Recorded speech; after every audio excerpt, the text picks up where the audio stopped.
Did you know your dad was a great wrestler? I found out we had this tournament my sophomore year, and there's this huge guy. He was my dad, actually wrestling coach at Kathleen Senior in 1975. So he walked up to me without ever meeting me and handed me this book. And I opened up the page, and the first page was my father's picture and every one of his records. And he had every record. And I looked at it and I said, oh my gosh, like this is my father. And look at what he done.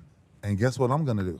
I'm gonna shatter every record that he's ever had. Why are you obsessed of erasing your dad's name? One of the greatest things most children deal with is the absence of a father. And I was so set on proving to someone who left me that I was gonna figure it out. Because as a man, to this day, I can tell you, I've never had a father grab me and say, great job, Ray. Oh my gosh, you did it. And so those times when I was going through that, I wanted to erase what that felt like. And I thought the only way to erase that was to erase everything that he had done. I was like, okay, I got my motivation. And so I went at it. My father didn't win the state. There had never been a state champion at Kathleen. Stephen Poole grabbed my arm. I knew that I could do anything I wanted to do. He raised your hand as a champion. Yeah, and I became the first ever state champion. How did it feel to erase dad's records? And it felt amazing to do something that the circumstances say you couldn't do it. Father wasn't around, couldn't get that confirmation.